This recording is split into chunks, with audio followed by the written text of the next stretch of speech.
La Biblioteca Apostólica del Vaticano, conocida comúnmente como la Biblioteca Secreta del Vaticano, ha sido fuente de misterio y fascinación durante siglos. Más que un simple depósito de libros, este lugar alberga una vasta colección de manuscritos, documentos históricos y textos antiguos que despiertan la curiosidad de todo aquel que busca descubrir los secretos del pasado. Fundada en el siglo XV, esta biblioteca posee más de 85 kilómetros de estanterías llenas de escritos que abarcan desde la Edad Media hasta la actualidad, incluyendo cartas papales, textos antiguos prohibidos y registros que podrían cambiar nuestra perspectiva de la historia. El término secreta no implica necesariamente una conspiración oculta, sino más bien privacidad y exclusividad, ya que solo unos pocos académicos seleccionados tienen acceso a estos materiales. Sin embargo, esta restricción ha dado lugar a numerosas teorías sobre lo que la Iglesia podría estar ocultando al público. ¿Podrían los documentos guardados allí revelar verdades incómodas para el catolicismo, textos apócrifos, o evidencias que contradigan las narrativas religiosas convencionales? Estas preguntas alimentan la curiosidad y despiertan un debate constante sobre lo que el Vaticano podría estar protegiendo detrás de sus muros, y por qué ciertos textos han permanecido fuera del alcance del público general. Si quieres ver un tema en especial, puedes revisar en la caja de comentarios e ir al minuto y segundo exacto del tema que gustes mirar. Los Evangelios prohibidos. ¿Qué secretos del cristianismo primitivo están ocultando? Desde los primeros siglos del cristianismo, los textos conocidos como Evangelios prohibidos o Evangelios apócrifos han sido objeto de debates intensos y censura por parte de la Iglesia. Estos textos, escritos en la misma época que los Evangelios canónicos de Mateo, Marcos, Lucas y Juan, presentan una visión diferente de la vida y enseñanzas de Jesús, así como de los orígenes del cristianismo. Estos evangelios fueron considerados heréticos y excluidos del Nuevo Testamento durante el Concilio de Nicea, en el año 325 después de Cristo, cuando la Iglesia definió el canon oficial de las Escrituras cristianas, estableciendo una narrativa unificada de la fe. Entre los textos apócrifos más conocidos, se encuentran el Evangelio de Tomás, el Evangelio de Judas, el Evangelio de María Magdalena y el Evangelio de Felipe. Cada uno de estos documentos ofrece una perspectiva única sobre la figura de Jesús y los primeros días del cristianismo. Por ejemplo, el Evangelio de Tomás presenta a Jesús como un maestro de sabiduría y misticismo, cuyas enseñanzas contienen más secretos esotéricos que dogmas estrictos. En este Evangelio, Jesús parece estar más enfocado en la iluminación espiritual y la conexión interna con el reino de Dios que en los milagros y eventos que tradicionalmente se asocian a él. El Evangelio de Judas, por otro lado, desafía la visión convencional de Judas Iscariote, el apóstol conocido por traicionar a Jesús. Este texto lo presenta no como un villano, sino como alguien que cumplió un rol crucial en el plan divino, ayudando a liberar a Jesús de su cuerpo físico para que pudiera trascender. Tal perspectiva contradice la narrativa establecida de traición y redención, que ha sido fundamental en la enseñanza del cristianismo a lo largo de los siglos. Al mostrar a Judas bajo una luz diferente, este evangelio sugiere que su rol fue más complejo de lo que se ha transmitido oficialmente. Por su parte, el Evangelio de María Magdalena plantea una narrativa donde María no solo es una discípula cercana a Jesús, sino que tiene un papel destacado como líder espiritual entre los seguidores. Este Evangelio muestra cómo María comparte enseñanzas espirituales que aparentemente solo ella comprendió, lo cual sugiere una posición más importante de las mujeres en la comunidad primitiva de seguidores de Jesús. Sin embargo, esta visión fue suprimida y el liderazgo femenino fue minimizado durante la construcción de la iglesia institucional, que prefirió modelos de autoridad predominantemente masculinos. ¿Por qué fueron considerados peligrosos estos textos? La respuesta se encuentra en la naturaleza misma de estos escritos. Muchos de los evangelios apócrifos presentan una forma de espiritualidad que enfatiza la relación directa del ser humano con lo divino, sin necesidad de intermediarios. Proponen una religión menos institucionalizada, una conexión mística y personal con el mensaje de Jesús, que desafía la estructura jerárquica y doctrinal de la Iglesia establecida. De haber sido aceptados estos evangelios, la estructura del cristianismo podría haber sido muy distinta, con un enfoque más libre y menos jerárquico, y quizás con un papel más prominente para la mujer. Además, los evangelios apócrifos también ofrecen visiones alternativas sobre aspectos clave de la fe cristiana, como la resurrección, la naturaleza de Cristo y el propósito de su misión. Por ejemplo, el Evangelio de Felipe profundiza en temas como el vínculo entre Jesús y María Magdalena, sugiriendo una conexión más íntima entre ambos, algo que ha sido negado por la Iglesia durante siglos. El contenido de estos textos, que habla de relaciones personales y conocimiento oculto, es visto como un riesgo para la autoridad y la narrativa oficial que la Iglesia quería establecer. El descubrimiento de los manuscritos de Nag Hammadi, en 1945 en Egipto, que contenían muchos de estos textos apócrifos, fue un acontecimiento crucial que permitió una nueva interpretación del cristianismo primitivo. Estos documentos mostraron la diversidad de creencias y prácticas que existían entre los primeros seguidores de Jesús, desafiando la idea de que el cristianismo temprano era unificado y homogéneo. Más bien, era un movimiento lleno de diferentes corrientes de pensamiento, donde el misticismo, el gnosticismo y otras interpretaciones competían por definir la naturaleza de la fe cristiana. En resumen, los evangelios prohibidos ofrecen una visión rica y compleja del cristianismo primitivo, una visión que difiere radicalmente de la versión oficial que ha perdurado hasta nuestros días. Estos textos revelan una diversidad de creencias que sugieren una relación más personal y directa con lo divino, un rol significativo para las mujeres y una espiritualidad que enfatiza el conocimiento interno. La decisión de excluirlos del canon oficial se basó no solo en cuestiones doctrinales, sino también en el deseo de mantener el control y la unidad dentro de una iglesia que estaba en proceso de consolidarse como institución dominante en el mundo occidental. Jordana, el libro del diablo.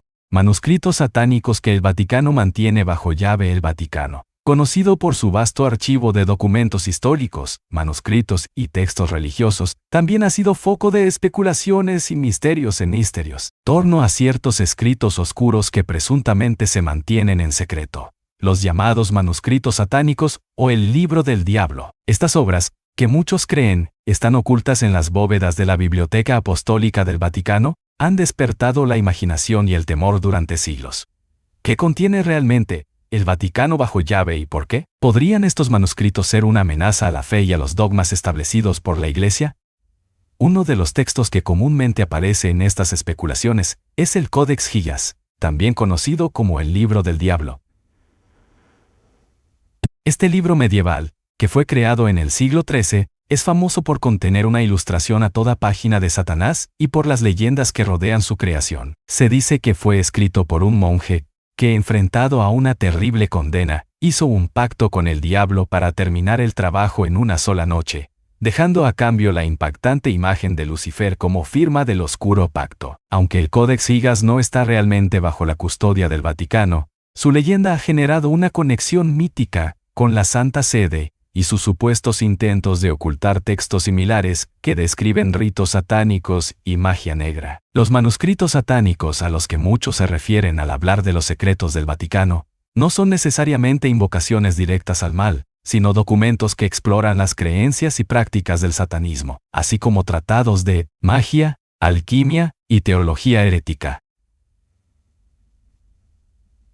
Se dice que el Vaticano los mantiene bajo llave debido a su potencial para distorsionar las enseñanzas cristianas y atraer a las personas hacia prácticas esotéricas que la Iglesia considera peligrosas.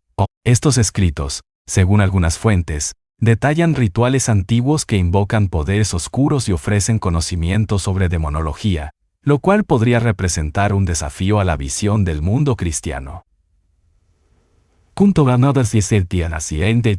La razón por la que la Iglesia podría ocultar estos manuscritos va más allá del contenido de los textos. A lo largo de la historia, la Iglesia Católica ha luchado incansablemente contra las creencias heréticas y los movimientos ocultistas, especialmente durante la Edad Media y la Inquisición. Los manuscritos que pudieran estar asociados con prácticas satánicas o enseñanzas esotéricas habrían sido considerados una amenaza directa a la ortodoxia de la fe. En un esfuerzo por controlar el conocimiento y eliminar cualquier fuente de influencia que pudiera desviar a los fieles de la doctrina oficial, la Iglesia optó por censurar estos escritos y mantenerlos fuera del alcance del público. Es importante considerar también que el satanismo medieval no era solo una cuestión de adoración a Lucifer, sino un símbolo de rebelión contra la estructura jerárquica y el poder opresivo de la Iglesia. Muchos de los manuscritos considerados satánicos eran, en realidad, tratados que desafiaban el monopolio del conocimiento e invitaban a las personas a buscar la verdad a través de caminos no oficiales. Estos textos solían abordar temas de alquimia, la comunión directa con entidades espirituales y formas alternativas de entender el bien y el mal. En este contexto, la Iglesia, temerosa de perder su influencia, habría decidido confiscar y ocultar estos documentos. La demonología, el estudio de los demonios y las entidades infernales, era un tema que fascinaba y aterrorizaba al mismo tiempo. Algunos documentos clasificados como satánicos contienen listas de demonios, sus jerarquías y cómo invocarlos o protegerse de ellos. Aunque este conocimiento podría ser de valor académico, para la Iglesia estos escritos representaban un peligro para la estabilidad espiritual de los creyentes. Permitir el acceso a este tipo de información podría incitar la curiosidad malsana, o incluso el intento de realizar ritos de invocación, algo absolutamente prohibido según la doctrina católica. Los rumores sobre la existencia de estos textos en la Biblioteca Vaticana también han dado pie a la creencia de que el Vaticano posee información oculta sobre pactos entre ciertos líderes eclesiásticos y poderes oscuros. Algunos teóricos sugieren que ciertos clérigos, en algún punto de la historia, habrían caído en prácticas heréticas o experimentado con rituales que hoy son considerados satánicos, y que los documentos que prueban estos hechos se mantienen celosamente ocultos para no dañar la imagen de la Iglesia. Si bien no hay evidencia sólida que respalde estas teorías, el secretismo y la falta de acceso público a ciertos documentos han alimentado estas especulaciones. En conclusión, la idea de que el Vaticano mantiene manuscritos satánicos bajo llave tiene sus raíces en una mezcla de historia, leyendas y el deseo natural de controlar el conocimiento, que podría desafiar la autoridad eclesiástica. Estos textos, que abarcan desde demonología y alquimia, hasta tratados de magia y heresía, representan un desafío directo a la visión del mundo establecida por la Iglesia. La decisión de mantenerlos en secreto probablemente se debe al temor de que su contenido pueda causar confusión, desviar a los fieles y poner en riesgo la estabilidad de la fe cristiana. Así, el misterio continúa alimentando teorías y preguntas sobre qué secretos podrían estar realmente ocultos tras las puertas del Vaticano. Tecnología antigua. ¿Guardan documentos que prueban civilizaciones avanzadas? La idea de que el Vaticano podría estar guardando documentos que prueban la existencia de civilizaciones antiguas con tecnologías avanzadas es un tema que ha fascinado a muchos durante siglos. Las vastas bóvedas de la Biblioteca Apostólica del Vaticano, con sus más de 85 kilómetros de estanterías, contienen innumerables manuscritos, mapas y registros históricos que abarcan más de 2000 años de historia. Estas colecciones incluyen textos de civilizaciones antiguas como los romanos, egipcios, griegos y otras culturas menos conocidas que dejaron huellas en la historia. La pregunta es, ¿estos archivos ocultan información sobre tecnologías que podrían haber sido mucho más avanzadas de lo que pensamos? Uno de los ejemplos que a menudo se menciona es la posibilidad de que el Vaticano posea documentos que prueben la existencia de la Atlántida o de otras civilizaciones míticas mencionadas por autores como Platón. Según estos relatos, la Atlántida era una civilización con tecnología extremadamente sofisticada, capaz de construir grandes estructuras, máquinas de energía avanzada e incluso, según algunos, vehículos voladores. Aunque la historia de la Atlántida es considerada por muchos una alegoría filosófica, otros creen que existe documentación en archivos secretos del Vaticano que podría corroborar la existencia de esta avanzada civilización. En el pasado, algunos textos antiguos que contenían descripciones de tecnologías avanzadas fueron considerados heréticos o inaceptables para la visión oficial de la historia impuesta por la Iglesia. Durante la Edad Media, cualquier conocimiento que no encajara con la interpretación cristiana del universo era a menudo perseguido y ocultado. Muchos investigadores especulan que ciertos manuscritos que describen tecnologías avanzadas, como los llamados manuscritos de los sabios, fueron incautados y almacenados en la Biblioteca Vaticana para mantener a salvo el dogma cristiano y evitar el conocimiento que pudiera amenazar la fe o los valores establecidos. La existencia de dispositivos como el mecanismo de Anticitera, un complejo dispositivo mecánico descubierto en un naufragio griego, datado del siglo I a.C., que se utilizaba para calcular posiciones astronómicas, sugiere que el conocimiento tecnológico en la antigüedad podría haber sido más avanzado de lo que se piensa. Si el mecanismo de Anticitera es solo un ejemplo de lo que estas antiguas civilizaciones eran capaces de desarrollar, entonces es plausible pensar que existan más documentos que detallen tecnologías similares o incluso más complejas, y que estos documentos podrían estar siendo preservados en el Vaticano. Otro aspecto intrigante es el conocimiento de los antiguos egipcios, mayas e incluso de culturas del Medio Oriente que construyeron monumentos impresionantes como las pirámides y templos que parecen alineados con constelaciones y fenómenos astronómicos de manera tan precisa que muchos piensan que tenían acceso a un nivel de conocimiento que aún nos desconcierta. Documentos antiguos podrían describir cómo se realizaron estas proezas arquitectónicas, utilizando mecanismos y métodos que nosotros consideramos adelantados a su tiempo. Algunos teóricos sostienen que el Vaticano podría tener mapas antiguos, que muestran la Tierra con un nivel de detalle inexplicablemente preciso, como los mapas de Piri Reis, que muestran la Antártida sin su capa de hielo, algo que desafía la cronología histórica convencional. Los manuscritos de los alquimistas medievales también podrían formar parte de estos archivos secretos. La alquimia era una protociencia que combinaba la química con la filosofía espiritual, y que a menudo rozaba con el conocimiento prohibido. Algunos alquimistas hablaban de máquinas de movimiento perpetuo, y otras ideas que desafían la física moderna. El interés de la Iglesia por la alquimia era ambivalente. Mientras que algunas prácticas eran toleradas e incluso patrocinadas por ciertos papas, otras eran consideradas peligrosas y se les ocultaba para evitar que cayeran en manos equivocadas. ¿Por qué la Iglesia podría ocultar tales documentos? Si civilizaciones avanzadas existieron en el pasado, y si tuvieron acceso a tecnologías que desafían nuestra comprensión de la historia, este conocimiento cambiaría radicalmente la visión que tenemos de la humanidad y de nuestro desarrollo.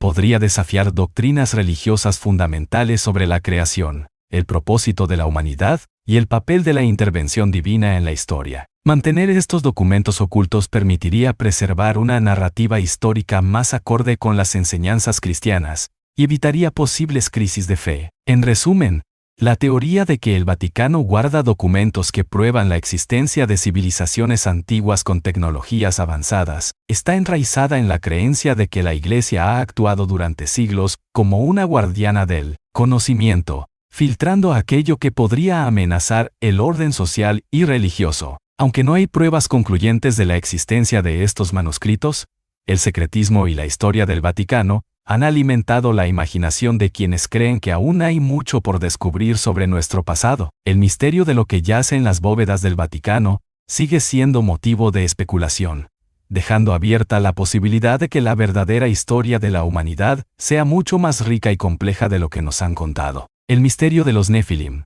la conexión con los ángeles caídos y por qué la Iglesia lo oculta a los Nefilim, una enigmática figura mencionada en textos antiguos como la Biblia, son considerados por algunos como los descendientes de los Fasián, ángeles caídos y los humanos.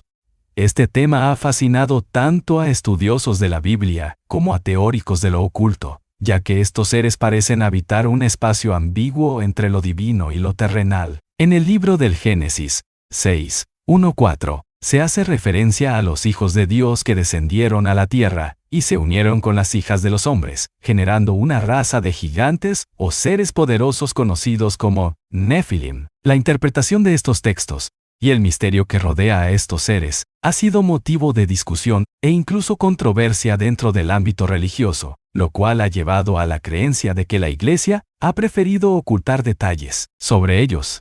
La teoría predominante sostiene que los Nefilim son el resultado de la unión entre los ángeles caídos, aquellos que desobedecieron a Dios y fueron expulsados del cielo junto con Lucifer, y las mujeres humanas. Estos seres son descritos como gigantes y como individuos de un poder y tamaño descomunales, lo cual les otorga una naturaleza híbrida que se aparta de la creación divina pura. Esta mezcla entre lo divino y lo humano era vista como una aberración y una violación del orden natural impuesto por Dios. En el libro de Enoc, un texto apócrifo que no forma parte del canon oficial de la Biblia, pero que proporciona un contexto más detallado sobre la rebelión de los ángeles, se menciona cómo estos ángeles enseñaron a los humanos conocimientos avanzados, incluyendo el uso de metales, armas y la práctica de la hechicería. La existencia de los Nefilim no solo representa un desafío a la visión teológica tradicional del orden divino, sino que también plantea preguntas incómodas sobre la naturaleza del pecado, la caída de los ángeles y la intervención directa de seres celestiales en la historia humana. Para la Iglesia,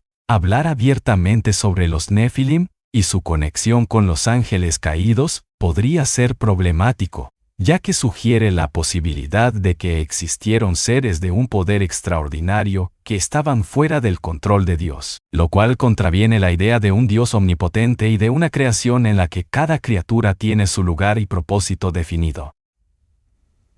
El relato de los Nefilim también se vincula con el diluvio universal, ya que, según ciertas interpretaciones, Dios decidió enviar el diluvio para limpiar la tierra de la corrupción provocada por la mezcla entre los ángeles caídos y los humanos. Esta conexión sugiere que el propósito del diluvio iba más allá de erradicar el pecado generalizado entre la humanidad y estaba específicamente dirigido a acabar con estos híbridos que representaban una amenaza a la pureza del plan divino. Esta perspectiva ofrece una narrativa mucho más compleja sobre los motivos de Dios y los peligros que enfrentaba la humanidad en tiempos antiguos. ¿Por qué la Iglesia ha preferido mantener en silencio este aspecto de la tradición bíblica?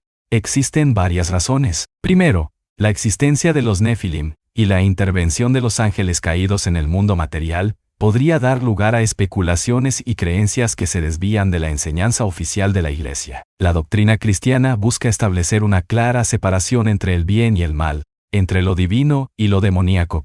Los Nefilim, sin embargo, son una figura que no encaja claramente en ninguno de estos extremos, lo que dificulta su inclusión en un marco teológico tradicional. En segundo lugar, reconocer la existencia de seres híbridos implicaría admitir que existen otros elementos en la creación que no están claramente definidos por la Biblia, lo cual podría abrir la puerta a interpretaciones esotéricas y a la creencia en otros seres intermedios entre ángeles y humanos. Otra posible razón para el silencio de la Iglesia es el miedo a la revalorización de textos apócrifos como el libro de Enoc. Aunque el libro de Enoc proporciona una descripción detallada sobre los ángeles caídos y su relación con los Nefilim, este texto no es aceptado como parte del canon oficial de la Biblia. Su inclusión pondría en cuestión la autoridad de la Iglesia sobre qué textos son considerados sagrados y cuáles no. Al mismo tiempo, podría suscitar un interés renovado por temas como la angelología y la demonología, desviando a los fieles del enfoque central en la redención y salvación por medio de Jesucristo. Finalmente, el misterio de los Nefilim también se conecta con el concepto de la rebelión y el libre albedrío. La historia de los ángeles caídos, que se rebelaron contra Dios y descendieron a la tierra, es un ejemplo de cómo incluso los seres celestiales podían desviarse del propósito divino. Hablar abiertamente sobre la caída de estos ángeles y su prole podría llevar a cuestionamientos sobre la naturaleza de la obediencia, la gracia divina y la capacidad de redención. En lugar de presentar una narrativa que refuerce la idea de un Dios en control absoluto, la existencia de los Nefilim sugiere que el orden cósmico ha sido puesto en peligro por la desobediencia, y que a veces, el resultado de dicha desobediencia no puede ser simplemente borrado sin consecuencias. En conclusión, el misterio de los Nefilim y su conexión con los ángeles caídos representa un desafío importante a la doctrina cristiana establecida. La Iglesia, en su intento de mantener una narrativa coherente y libre de ambigüedades, ha preferido mantener estos aspectos oscuros y complejos de la tradición bíblica fuera del foco de atención. Sin embargo, la fascinación por estos seres sigue viva, y su historia continúa siendo motivo de especulación, exploración y reinterpretación, sugiriendo que aún hay mucho por descubrir sobre los antiguos enigmas de la humanidad y los secretos que podrían estar ocultos en los textos perdidos de nuestra historia espiritual. Profecías omitidas. Revelaciones sobre el fin del mundo que no quieren que sepas a lo largo de la historia. Las profecías sobre el fin del mundo han capturado la imaginación y el miedo de millones de personas. Aunque los textos bíblicos oficiales, como el Apocalipsis de Juan, nos ofrecen una visión del juicio final, hay otras profecías que han sido deliberadamente omitidas o ignoradas por la Iglesia. Estas revelaciones, provenientes de textos apócrifos y fuentes menos conocidas, plantean escenarios del fin del mundo que contrastan con la narrativa oficial y que podrían desafiar el entendimiento tradicional sobre el destino de la humanidad y el propósito divino. Uno de los textos más relevantes en este sentido es el Apocalipsis de Enoc, un documento que no forma parte del canon oficial de la Biblia y que fue dejado de lado durante los concilios que establecieron las escrituras sagradas. En este libro, se habla de los ángeles caídos y de un castigo divino que se desataría sobre la humanidad por haber aceptado sus enseñanzas corruptas, como la alquimia y la magia, las cuales eran vistas como peligrosas por los líderes de la Iglesia. Además, se describen catástrofes cósmicas, como lluvias de fuego y destrucción masiva provocada por la llegada de entidades celestiales. La razón por la que este texto ha sido omitido podría radicar en la dificultad de la Iglesia para explicar cómo fuerzas no completamente controladas por Dios podrían tener un impacto tan decisivo en el destino del mundo. Otra de las profecías omitidas proviene de la Virgen de Fátima, conocida como la tercera parte del secreto de Fátima. En 1917, 3 niños pastores en Fátima, Portugal, afirmaron haber tenido visiones de la Virgen María, que les reveló 3 secretos. Los 2 primeros secretos se hicieron públicos relativamente rápido, pero el tercero, conocido como el tercer secreto de Fátima, fue ocultado por el Vaticano durante décadas. No fue hasta el año 2000 que la Iglesia reveló una versión del secreto, describiéndolo como una visión del atentado contra el Papa Juan Pablo II. Sin embargo, muchas personas creen que el verdadero contenido del tercer secreto es una revelación apocalíptica sobre un futuro cataclísmico para la humanidad. Algunas teorías sugieren que el secreto advierte sobre un colapso moral de la Iglesia y un inminente juicio divino que la jerarquía eclesiástica no quiere hacer público para evitar el pánico masivo y la pérdida de control sobre los fieles. Los textos de la biblioteca de Nag Hammadi, descubiertos en 1945, también ofrecen una perspectiva diferente sobre el fin del mundo. Estos manuscritos, atribuidos a tradiciones gnósticas, describen un fin de los tiempos en el que el mundo material, considerado una creación imperfecta, sería destruido para liberar a las almas atrapadas en él. La Iglesia ha descartado estos textos por sus implicaciones teológicas, que desafían la visión de un Dios bondadoso y todopoderoso que creó el universo con un propósito divino.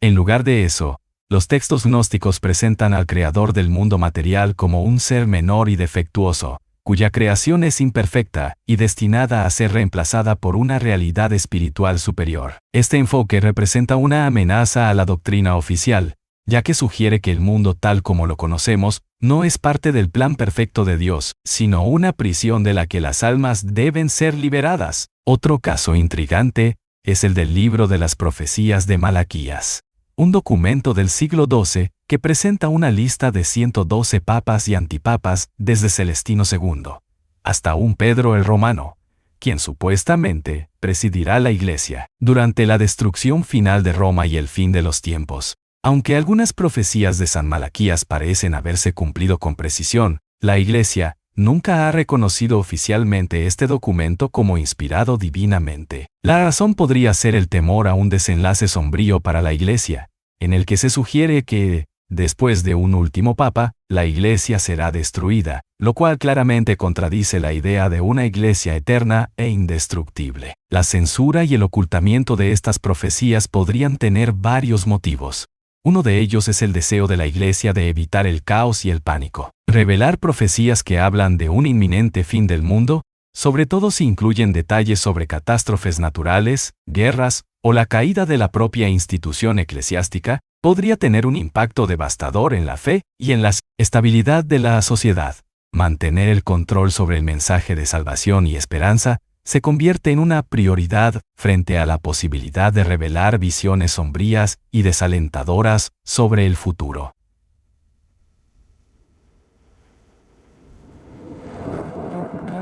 Además, muchas de estas profecías sugieren que la humanidad tiene una capacidad de agencia y responsabilidad que no se encuentra en el mensaje tradicional de la Iglesia. Textos como los de Nag Hammadi o el Apocalipsis de Enoch enfatizan la búsqueda personal del conocimiento y el papel activo del ser humano en la liberación de su propia alma. Esta perspectiva desafía la estructura jerárquica y la intermediación sacerdotal que la Iglesia ha fomentado a lo largo de los siglos. En conclusión, las profecías omitidas y las revelaciones sobre el fin del mundo presentan una visión diferente de lo que podría ser el destino de la humanidad, una visión que ha sido sistemáticamente ocultada por la Iglesia para mantener el control sobre la narrativa del Apocalipsis y evitar crisis de fe entre sus seguidores. Estas profecías, que incluyen mensajes sobre destrucción, cataclismos y la caída de la Iglesia, podrían cambiar nuestra comprensión del propósito divino y del papel del ser humano en el plan de Dios, lo cual explica el porqué del secreto y el temor de la Iglesia a hacerlas públicas. La existencia de estas revelaciones continúa siendo un misterio que alimenta la curiosidad de aquellos que buscan entender qué más podría estar oculto en los antiguos archivos de la humanidad. Los verdaderos orígenes de Jesús. ¿Hay pruebas que contradicen la historia oficial? El tema de los orígenes de Jesús ha sido objeto de innumerables debates y controversias a lo largo de los siglos. La versión oficial sobre Jesús de Nazaret, que la Iglesia ha sostenido durante más de 2000 años, es la de un hombre divino, nacido milagrosamente de la Virgen María en Belén, cuyo propósito era redimir a la humanidad del pecado y guiar a las almas hacia la salvación eterna. Sin embargo, algunos investigadores y académicos sugieren que existen pruebas y documentos que ofrecen una visión distinta de los orígenes de Jesús, lo cual podría contradecir la historia oficial establecida por la Iglesia. Uno de los principales puntos de debate sobre los orígenes de Jesús tiene que ver con el nacimiento virginal. En los evangelios canónicos de Mateo y Lucas se describe el nacimiento de Jesús como un milagro divino, concebido por el Espíritu Santo. Sin embargo, estudiosos de textos antiguos han señalado que el término utilizado en el original griego para virgen es partenos, que también puede ser traducido como mujer joven. Esto ha llevado a teorías según las cuales la traducción podría haber sido malinterpretada, y que la historia del nacimiento virginal fue añadida posteriormente para reforzar la idea de la divinidad de Jesús, alineándolo con otras figuras mitológicas cuyos nacimientos también fueron milagrosos. Otro aspecto que pone en tela de juicio la versión oficial es la influencia de culturas y religiones preexistentes en la construcción de la figura de Jesús.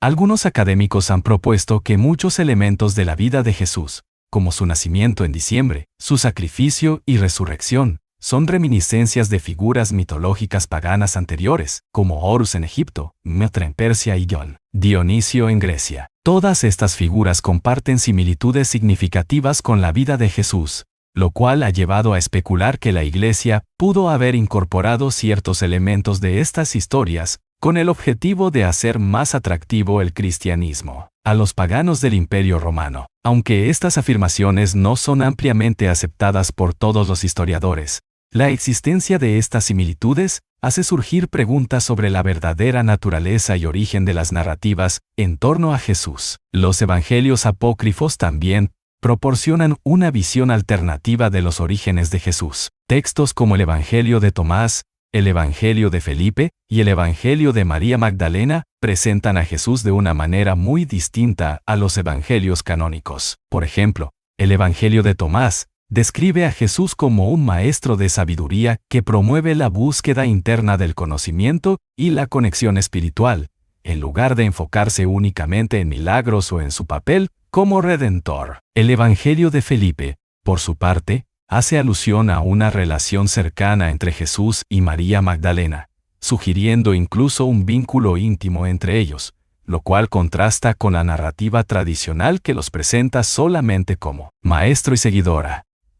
Estas versiones no solo dan una perspectiva distinta de la misión de Jesús, sino que también ponen en duda su naturaleza divina, tal como ha sido establecida por la Iglesia. El Jesús histórico también se ha convertido en un tema de profundo interés para los académicos, quienes intentan separar la figura mítica de la persona real que vivió en Galilea en el siglo I.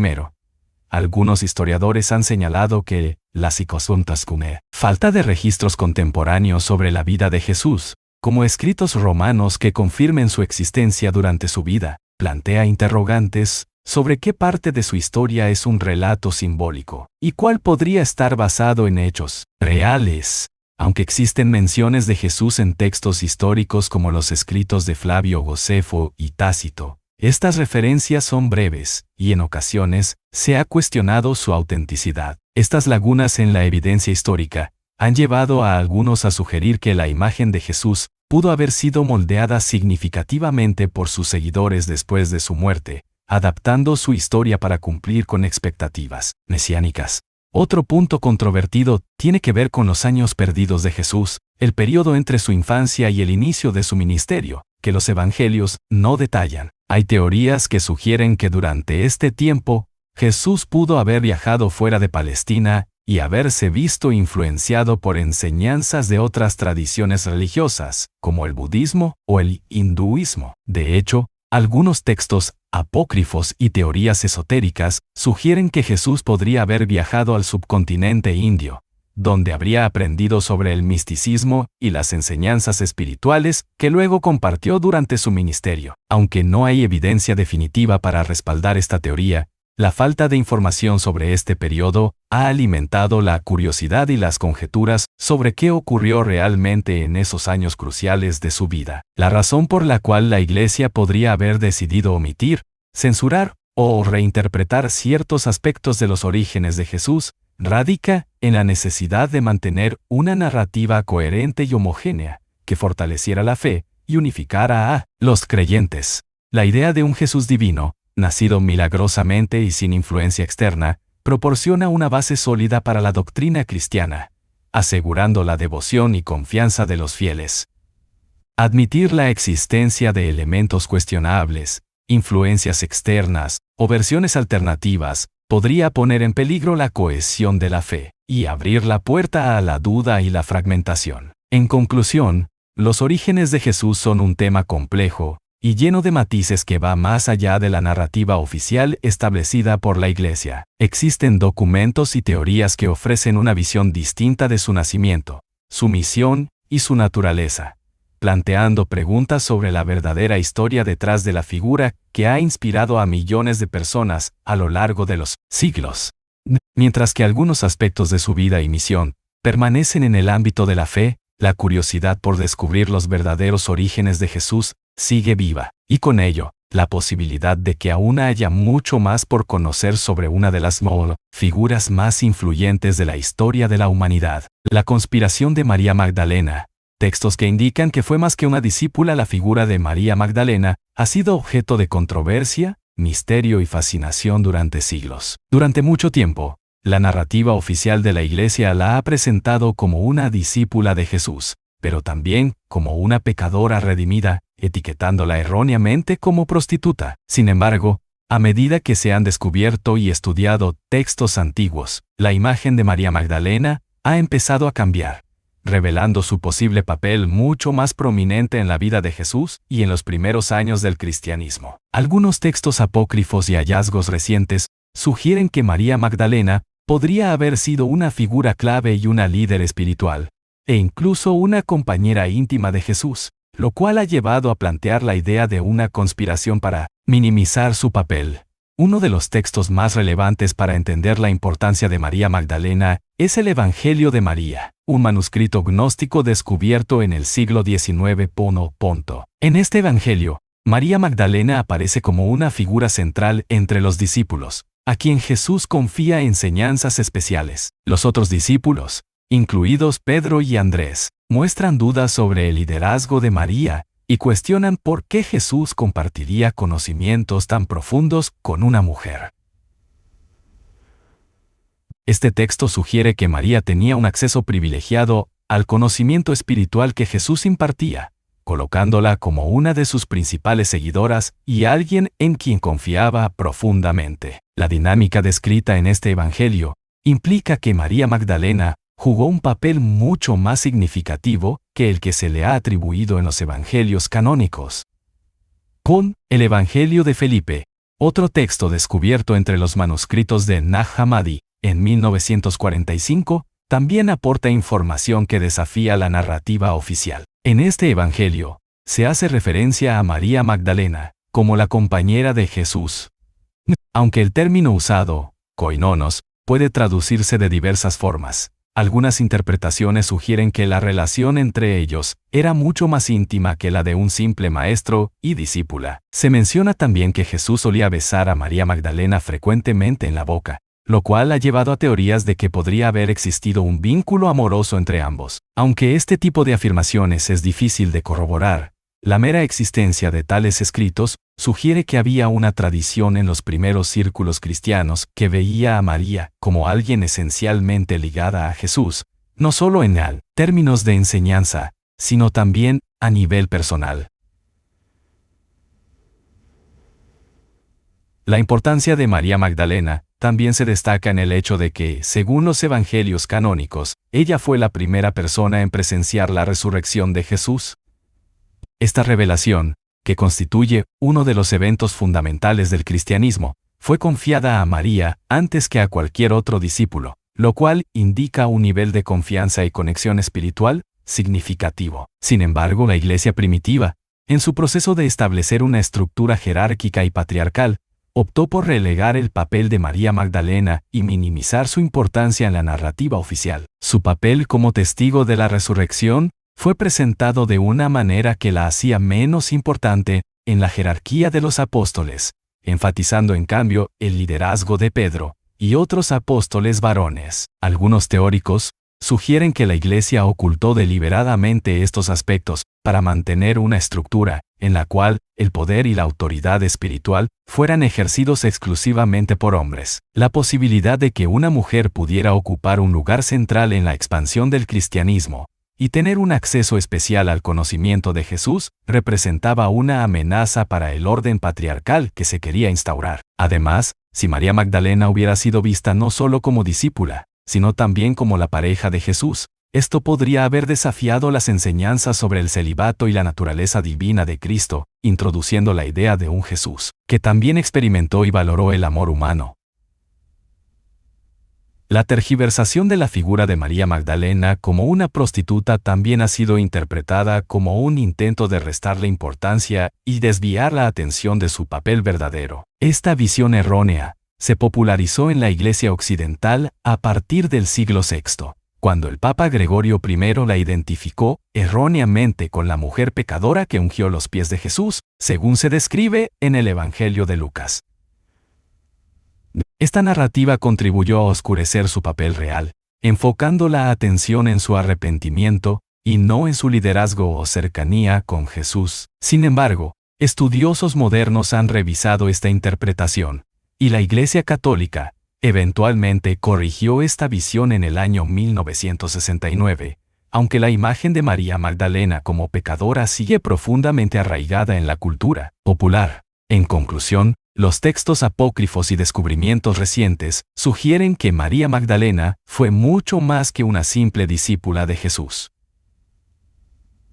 Fue una líder, una figura de autoridad espiritual, y posiblemente una compañera íntima del propio Jesús. La decisión de ocultar o minimizar estos aspectos de su vida y su papel en los evangelios canónicos puede entenderse como parte de un esfuerzo más amplio de la Iglesia por establecer una estructura de poder patriarcal y evitar cualquier desafío al papel exclusivo de los hombres en la autoridad religiosa.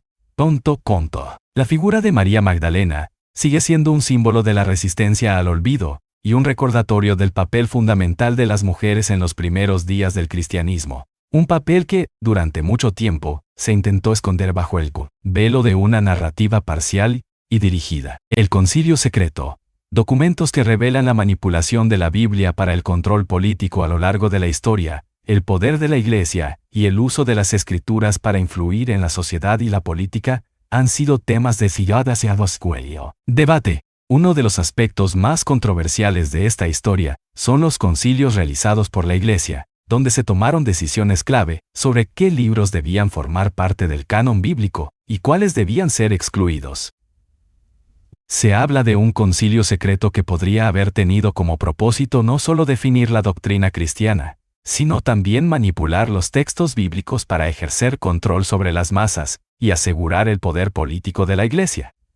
Aunque los detalles sobre este supuesto concilio no son plenamente conocidos, la existencia de múltiples reuniones eclesiásticas que cambiaron la forma del cristianismo apunta hacia una posible manipulación deliberada de las Escrituras. El Concilio de Nicea, celebrado en el año 325 después de Cristo, fue uno de los eventos más importantes en la historia del cristianismo, convocado por el emperador Constantino. Su propósito oficial era unificar las creencias cristianas y resolver las controversias doctrinales, especialmente el debate sobre la naturaleza de Jesús. Sin embargo, algunos documentos y teorías sugieren que el concilio también tenía un objetivo más oscuro: modificar y seleccionar cuidadosamente qué textos serían incluidos en el Nuevo Testamento y cuáles serían eliminados o declarados heréticos.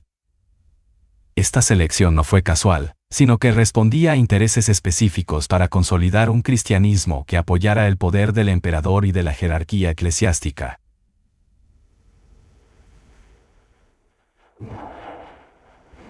Algunos evangelios y textos antiguos, como el Evangelio de Tomás, el Evangelio de María Magdalena y el Evangelio de Felipe, fueron descartados porque presentaban una visión de la fe que era más mística y menos alineada con la jerarquía de poder que la Iglesia quería imponer. Estos textos promovían una conexión directa con lo divino, sin necesidad de intermediarios, y enfatizaban la búsqueda del conocimiento interno y la iluminación personal. Aceptar este tipo de enseñanzas habría debilitado el poder de la Iglesia como institución, que se posicionaba como la única autoridad legítima para interpretar las Escrituras y guiar espiritualmente a los fieles. Durante el concilio, se establecieron las bases para lo que se convertiría en la Iglesia Católica Romana, y la Biblia fue compilada y estandarizada en función de los intereses del Estado y de los líderes religiosos. Al incluir ciertos textos y omitir otros, se creó una narrativa coherente que apoyaba la autoridad centralizada y la sumisión a las jerarquías eclesiásticas. La figura de Jesús fue presentada de una manera que reforzaba su divinidad y la necesidad de la salvación a través de la Iglesia, eliminando las voces que hablaban de una posible humanidad plena de Jesús o de enseñanzas que no requerían la intervención de una institución para alcanzar la espiritualidad. El poder político del emperador Constantino también jugó un papel importante en esta manipulación. Constantino veía en el cristianismo una herramienta para unificar el imperio romano, que en ese momento estaba fracturado por conflictos religiosos y políticos. Para él, tener una religión unificada bajo su control era una forma de fortalecer su autoridad. Al convocar el Concilio de Nicea y participar en las decisiones, Constantino aseguró que el cristianismo emergente se alineara con sus intereses, lo cual incluía la presentación de una religión que reforzara el orden, la obediencia, y la forzara el orden, lealtad al poder imperial. La creación del Credo de Nicea, que definía las creencias fundamentales del cristianismo, fue un paso clave para establecer una doctrina que todos debían seguir, eliminando las interpretaciones disidentes. Además de Nicea, otros concilios también contribuyeron a manipular el contenido de las Escrituras. En el Concilio de la Odisea, en el año 363 después de Cristo, se dictaminó cuáles libros deberían ser leídos en las iglesias y cuáles no, excluyendo muchos textos que habían sido parte del cristianismo temprano. La intención era eliminar cualquier discrepancia y controlar el mensaje que se transmitía a los fieles. Al reducir la diversidad de voces dentro de los textos cristianos, la Iglesia pudo consolidar su poder, limitando el acceso a ideas que podrían haber fomentado cuestionamientos o desafíos a su autoridad. Es importante también mencionar los documentos de Nag Hammadi, descubiertos en 1945, que contienen textos que fueron considerados heréticos y eliminados del canon oficial. Estos textos revelan la existencia de una gran diversidad de creencias en el cristianismo primitivo, muchas de las cuales presentaban ideas que desafiaban la autoridad de la Iglesia institucional. Por ejemplo, el concepto de la gnosis, o conocimiento espiritual directo, se oponía a la necesidad de una estructura jerárquica para mediar entre el ser humano y lo divino. La exclusión de estos textos fue, en gran medida, un acto de censura para mantener el control sobre la interpretación de la fe. La manipulación de la Biblia no solo implicó la selección de textos, sino también la edición de los mismos para adaptarlos a los intereses de la Iglesia. Se cree que ciertos pasajes fueron modificados o reinterpretados para apoyar la sumisión a las autoridades terrenales, y para enfatizar la necesidad de la salvación a través de los sacramentos, que solo podían ser administrados por la Iglesia. Así, la institución eclesiástica se convirtió en la mediadora exclusiva entre Dios y los fieles, garantizando que su poder y relevancia se mantuvieran intactos. En conclusión, el supuesto concilio secreto y otros encuentros similares fueron parte de un proceso mediante el cual la Iglesia manipuló los textos bíblicos para consolidar su poder político y controlar a la población. Al seleccionar y editar cuidadosamente los textos que formarían parte del canon, se creó una narrativa oficial que respaldaba la estructura jerárquica y la autoridad eclesiástica, eliminando cualquier voz que promoviera una relación más personal e independiente con lo divino. Estas decisiones, tomadas hace casi 2000 años, han tenido un impacto duradero en cómo el cristianismo se ha desarrollado y en cómo los fieles han entendido su fe. Aunque los detalles de estos concilios y sus decisiones permanecen en gran parte ocultos, la existencia de textos alternativos y los descubrimientos arqueológicos nos invitan a cuestionar la historia oficial y a explorar las múltiples facetas del cristianismo primitivo que han sido silenciadas. Archivos sobre extraterrestres. ¿Tiene el Vaticano pruebas de contacto con otras civilizaciones? El Vaticano, con sus vastos archivos y su influencia global, ha sido durante mucho tiempo un foco de teorías conspirativas sobre la existencia de vida extraterrestre y el posible contacto con otras civilizaciones. La pregunta de si el Vaticano tiene pruebas de contacto con seres de otros mundos no es tan descabellada para algunos, ya que se cree que la Iglesia Católica posee información reservada y documentos secretos que podrían arrojar luz sobre la existencia de vida más allá de nuestro planeta. A lo largo de los años, las declaraciones de algunos miembros del clero y el secretismo asociado a la Biblioteca Apostólica del Vaticano han alimentado la creencia de que la Iglesia podría saber más sobre el tema de lo que ha compartido públicamente. Una de las principales razones por las que se sospecha que el Vaticano podría tener información sobre extraterrestres es su interés histórico en la astronomía. La Iglesia Católica ha estado profundamente involucrada en el estudio del cosmos desde la Edad Media. El Observatorio Vaticano, uno de los observatorios astronómicos más antiguos del mundo, se ha dedicado a la investigación espacial durante siglos.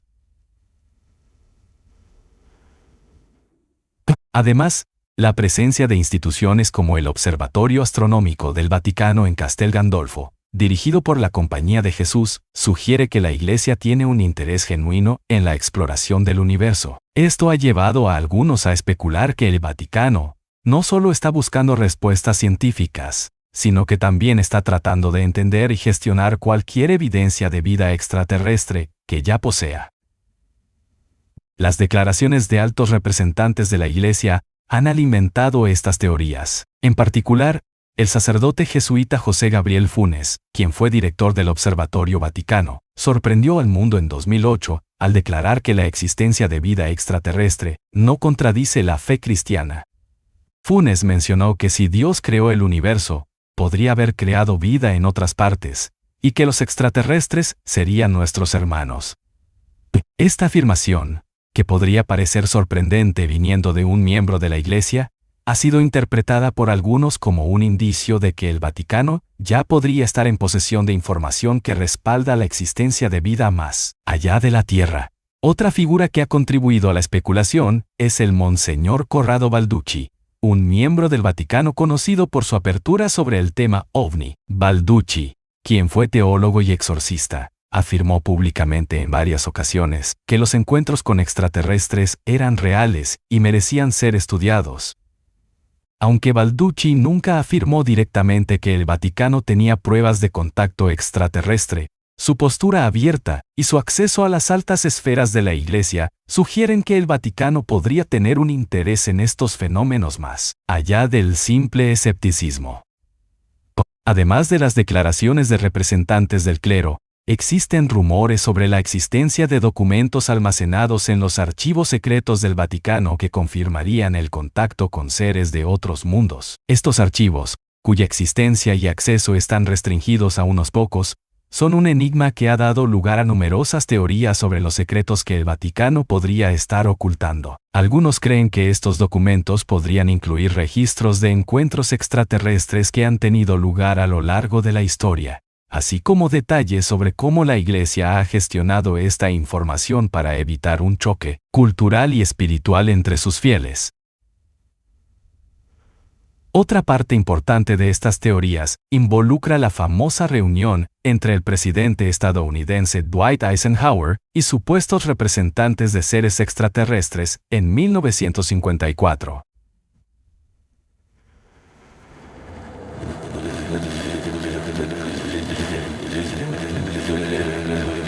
Según algunos teóricos, representantes del Vaticano habrían estado al tanto de este encuentro, y la Iglesia habría sido informada sobre los detalles de estos contactos. Esta teoría, aunque carece de pruebas concluyentes, sigue circulando en los círculos de quienes creen que el Vaticano es parte de un esfuerzo global por ocultar la existencia de vida extraterrestre.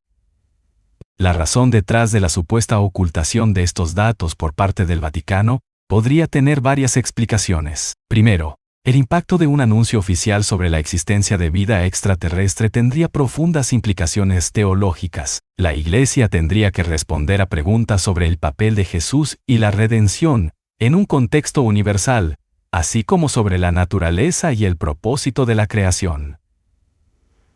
Estos son temas complejos que, de no gestionarse adecuadamente, podrían llevar a una crisis de fe entre los seguidores del cristianismo. Además, la revelación de contacto con seres de otros planetas podría desafiar la visión antropocéntrica que la religión ha sostenido durante milenios. La idea de que el ser humano es la creación más importante de Dios podría verse comprometida si se demostrara que existen civilizaciones más avanzadas en otros lugares del cosmos. Esto no solo tendría implicaciones espirituales, sino también políticas, ya que la Iglesia ha sido una de las principales instituciones que ha definido la visión de la humanidad en relación con el universo y su propósito. En conclusión, la idea de que el Vaticano tiene pruebas de contacto con otras civilizaciones sigue siendo una teoría especulativa, pero hay numerosos indicios que sugieren que la Iglesia tiene un interés significativo en el tema de los extraterrestres. Desde su interés histórico en la astronomía hasta las declaraciones de sus representantes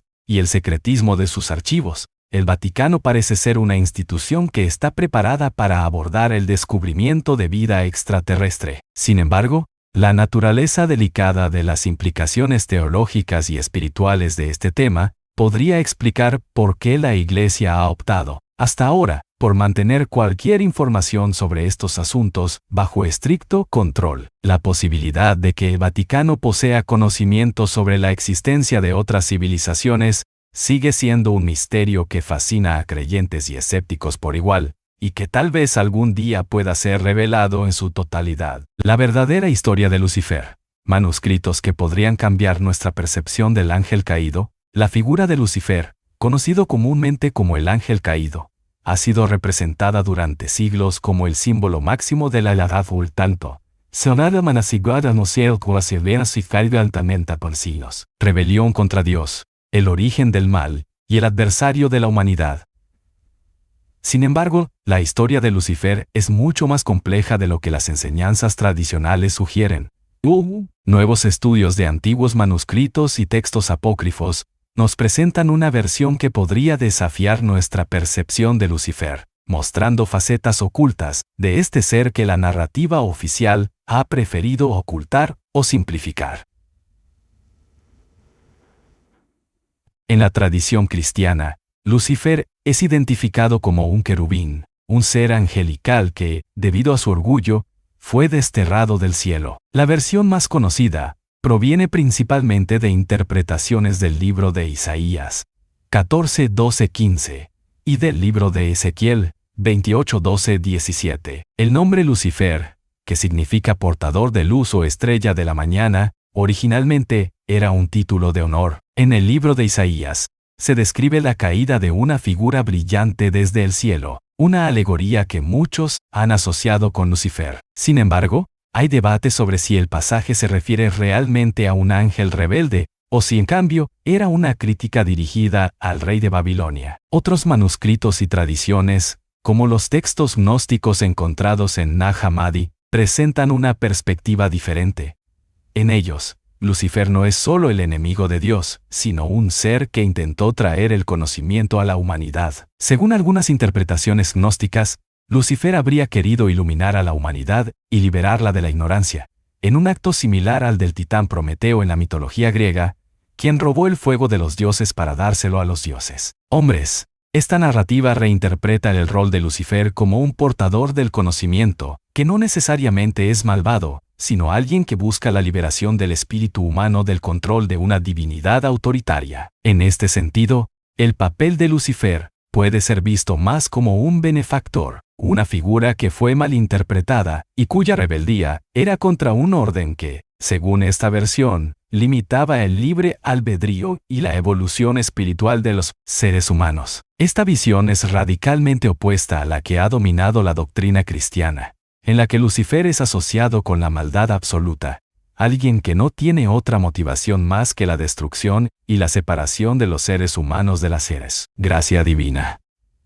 Otro texto relevante que contribuye a esta visión alternativa de Lucifer es el libro de Enoch, Contacu. Este texto apócrifo, que fue excluido del canon oficial de la Biblia, describe a un grupo de ángeles conocidos como los vigilantes que descendieron a la tierra y se unieron con mujeres humanas. Estos ángeles, según el relato, enseñaron a la humanidad artes y conocimientos avanzados como la metalurgia y la hechicería. Aunque estos ángeles fueron castigados por su transgresión, sus intenciones parecían estar dirigidas a ayudar a la humanidad. Lucifer, quien también se asocia a menudo con los ángeles caídos, es visto en este contexto no como el instigador del mal, sino como alguien que compartió conocimientos prohibidos, que fueron percibidos como peligrosos para el control divino sobre la humanidad.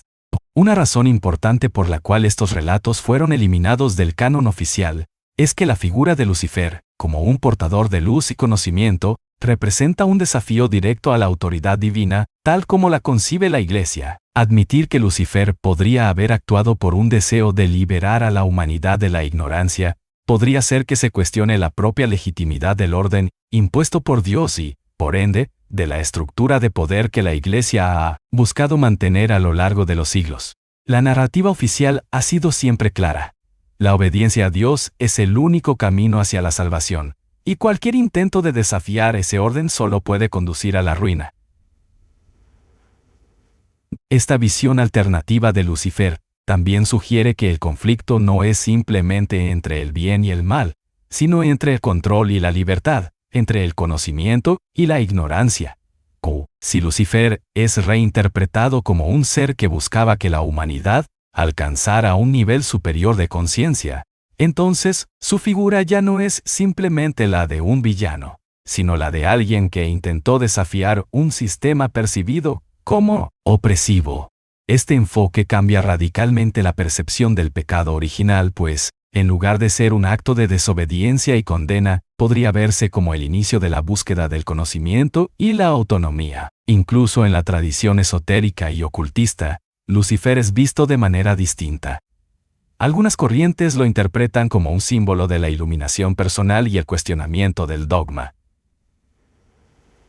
Estas interpretaciones sugieren que el ángel caído es un arquetipo del rebelde que lucha por la libertad individual, un símbolo del deseo humano de comprender y trascender los límites impuestos por el poder divino o terrenal. En conclusión, la verdadera historia de Lucifer, según algunos manuscritos y textos no reconocidos oficialmente por la Iglesia, podría cambiar profundamente nuestra percepción de este ángel caído. En lugar de verlo simplemente como el origen de todo mal, estas narrativas sugieren que Lucifer podría haber sido un portador de conocimiento, un ser que buscó liberar a la humanidad de la ignorancia y fomentar la búsqueda de la verdad. La exclusión y demonización de estas versiones por parte de la Iglesia tienen sentido dentro del contexto de mantener un orden que favorezca la obediencia y el control sobre el libre pensamiento y el cuestionamiento de la autoridad divina. Este cambio de perspectiva plantea una reflexión más profunda sobre la naturaleza del conocimiento, la libertad y el poder,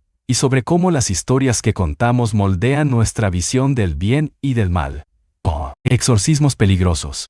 Los casos documentados que la Iglesia decidió esconder el exorcismo, la práctica de expulsar demonios o entidades malignas de una persona, ha sido parte de la tradición cristiana durante siglos. La Iglesia Católica, en particular, tiene un ritual oficial para los exorcismos que está rodeado de misterio y precaución. Sin embargo, detrás del carácter ritual y religioso de esta práctica, existen casos oscuros y perturbadores que la Iglesia ha preferido ocultar. Estos casos documentados de exorcismos peligrosos, algunos de los cuales han terminado en tragedia, plantean serios cuestionamientos sobre la efectividad y los riesgos de estas prácticas, y sobre la razón por la que la Iglesia decidió no hacerlos públicos. Uno de los casos más conocidos y controvertidos es el de Anneliese Michel, una joven alemana cuya vida se convirtió en un verdadero infierno durante los años 70. Anneliese sufría de lo que hoy se diagnosticaría como epilepsia y otros trastornos psiquiátricos. Sin embargo, sus padres, junto con varios sacerdotes, creyeron que estaba poseída por varios demonios.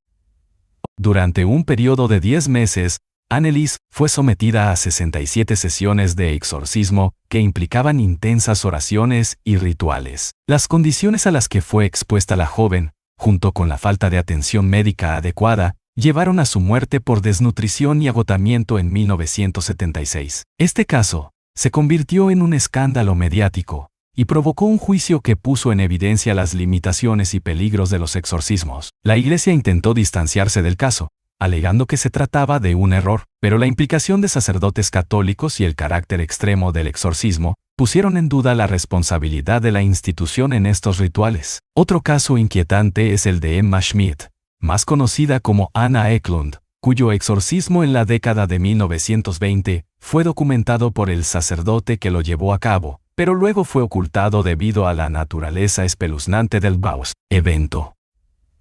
Anna comenzó a experimentar comportamientos extremos, incluyendo blasfemias, cambios de voz, aversión a objetos sagrados y una fuerza física desproporcionada. El exorcismo, realizado en un convento, se prolongó durante semanas y estuvo marcado por un sufrimiento extremo tanto para Anna como para los involucrados. Los documentos que relatan los detalles fueron considerados demasiado perturbadores y peligrosos como para ser difundidos al público, ya que mostraban los efectos potencialmente dañinos del exorcismo en la psique humana. La Iglesia, a menudo, ha optado por mantener en secreto muchos de estos exorcismos, porque muestran un lado oscuro de la práctica religiosa que contradice la imagen de paz y consuelo que intenta transmitir. En lugar de representar una liberación del mal, algunos de estos casos ilustran situaciones de abuso físico y psicológico donde la salud mental de los afectados es ignorada. En muchos casos, se ha descubierto que los individuos sometidos a exorcismos no estaban realmente poseídos, sino que padecían problemas mentales como esquizofrenia, trastorno bipolar o epilepsia. Sin embargo, debido al desconocimiento sobre salud mental o la creencia ferviente en la posesión demoníaca, estos individuos fueron sometidos a rituales que agravaron su condición. El secretismo que rodea estos casos también tiene que ver con la preservación de la autoridad moral de la Iglesia. Si se reconociera públicamente que muchos exorcismos han resultado en muerte o daño físico y psicológico para las personas involucradas,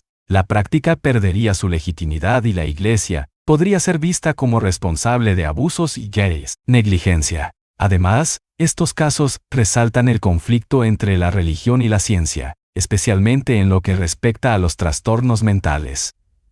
Admitir errores en la práctica del exorcismo significaría también admitir que la ciencia tiene respuestas donde la fe y el dogma fallan, lo cual desafía directamente la autoridad de la Iglesia. Otro aspecto preocupante es la explotación del miedo y la superstición. En algunos lugares, el exorcismo se ha convertido en una herramienta de poder, donde ciertos sacerdotes han aprovechado la vulnerabilidad de las personas para ejercer control o incluso lucrarse. En algunos casos documentados que la Iglesia ha tratado de ocultar, se ha revelado que los exorcismos eran una fachada para abusar de personas vulnerables, tanto física como emocionalmente. Estos abusos han llevado a un incremento en la crítica y el escepticismo respecto a la práctica del exorcismo, lo cual explica por qué la Iglesia ha intentado ocultar muchos de estos incidentes. En la actualidad, la Iglesia Católica mantiene una postura muy cuidadosa respecto a los exorcismos, aunque sigue reconociendo oficialmente la existencia del demonio y la necesidad del ritual en ciertos casos. La práctica está estrictamente regulada y debe ser autorizada por las autoridades eclesiásticas. Los sacerdotes que llevan a cabo exorcismos deben tener una formación específica y contar con el permiso del obispo, y el uso del exorcismo está supuestamente limitado a situaciones extremas donde no hay explicación médica para los síntomas que presenta la persona afectada. Sin embargo, los casos que se han ocultado demuestran que, incluso con restricciones, la práctica del exorcismo puede ser peligrosa y potencialmente fatal si no se maneja con cuidado. En conclusión, los exorcismos peligrosos y los casos documentados que la Iglesia decidió esconder muestran una realidad compleja y, en ocasiones, oscura de la práctica exorcista. La combinación de creencias fervientes, desconocimiento de problemas mentales y el poder de la Iglesia ha dado lugar a situaciones trágicas que la institución ha intentado ocultar para preservar su imagen y autoridad moral. Aunque el exorcismo sigue siendo una parte oficial de la doctrina católica, la evidencia de casos peligrosos plantea serias dudas sobre la ética y la efectividad de esta práctica, y pone de relieve la necesidad de un enfoque más informado y humano frente a situaciones de crisis espiritual y psicológica. El origen del infierno. ¿Inventó la Iglesia el concepto para controlar a la humanidad? El concepto del infierno, un lugar de castigo eterno para las almas de los pecadores, ha sido una parte fundamental de la doctrina cristiana durante siglos. Pero, ¿fue realmente un invento de la Iglesia para controlar a la humanidad? Esta es una pregunta que ha intrigado a historiadores, teólogos y estudiosos de la religión. Para entender mejor el origen del infierno y cómo fue utilizado por la Iglesia, es esencial revisar la evolución de este concepto a lo largo de la historia y el papel que desempeñó en la consolidación del poder eclesiástico. En la Biblia, las referencias al infierno varían dependiendo del texto y la época en la que fueron escritos. El término Sheol se utiliza para referirse a un lugar de sombras donde los muertos descansan, sin una connotación clara de castigo eterno. Es un lugar oscuro al que van todas las almas, justas e injustas, sin distinción. No es hasta la llegada del Nuevo Testamento que la idea de un infierno como un lugar de castigo eterno comienza a desarrollarse más claramente. Los evangelios mencionan Gehenna, un valle cercano a Jerusalén donde se quemaban desechos, y que fue utilizado metafóricamente por Jesús para describir el destino de aquellos que no se arrepientan. Sin embargo, incluso estas referencias no son completamente explícitas sobre el concepto de un infierno como lo concebimos hoy. Con el auge del cristianismo en los primeros siglos, y especialmente con la institucionalización de la Iglesia como una entidad poderosa dentro del Imperio Romano, la narrativa del infierno comenzó a adquirir un papel más claro y definitivo. La Iglesia se encontró en una situación en la que necesitaba consolidar su autoridad sobre una población diversa, que no siempre compartía las mismas creencias y prácticas. En este contexto, la doctrina del infierno se convirtió en una herramienta eficaz para promover el miedo y la obediencia. El infierno se empezó a presentar no solo como un lugar de castigo, sino como una advertencia constante para aquellos que se desviaran de la enseñanza eclesiástica. Durante la Edad Media, el concepto del infierno alcanzó su apogeo, siendo representado con gran detalle en sermones, pinturas, esculturas y literatura. Obras como la Divina Comedia de Dante Alighieri, aunque no es un texto oficial de la Iglesia, contribuyeron significativamente a popularizar y definir la imagen del infierno, que ha perdurado en la imaginación colectiva. Los sermones medievales solían describir el infierno con un lenguaje gráfico y aterrador, con fuego eterno, demonios torturadores y castigos espantosos para cada tipo de pecado. Estas descripciones funcionaban como un mecanismo de control social, ya que las promesas de recompensas celestiales y las amenazas de castigos eternos aseguraban que las masas permanecieran obedientes a la autoridad de la Iglesia. El infierno también se convirtió en una herramienta económica. La venta de indulgencias, por ejemplo, se basaba en la promesa de evitar el sufrimiento del infierno o del purgatorio mediante la compra de estas indulgencias. La Iglesia afirmaba tener la autoridad para reducir el castigo de las almas a través de estas prácticas, lo cual le permitió acumular enormes riquezas y poder a lo largo de los siglos. El temor al infierno y el deseo de salvación eran tan grandes que muchas personas estaban dispuestas a hacer sacrificios económicos significativos para garantizar la seguridad de sus almas y las de sus seres queridos. A pesar de la popularidad del concepto del infierno en la doctrina cristiana medieval, la naturaleza y el propósito del infierno han sido objeto de debate entre teólogos durante siglos. No todos los padres de la Iglesia estaban de acuerdo con la idea de un castigo eterno. Orígenes de Alejandría, un importante teólogo del siglo III, enseñó que el infierno no era eterno, y que eventualmente todas las almas, incluso las más malvadas, serían reconciliadas con Dios. Esta visión, conocida como apocatástasis, fue declarada herética por la Iglesia en los siglos posteriores, ya que no proporcionaba el mismo grado de control que el temor a un castigo eterno. La visión de un Dios misericordioso y de un infierno temporal no generaba el mismo nivel de obediencia que la idea de un castigo eterno y sin escapatoria. La doctrina del infierno también fue un factor importante en la lucha contra la herejía. Aquellos que se apartaban de la doctrina oficial eran condenados no solo en vida, sino también con la promesa del tormento eterno después de la muerte.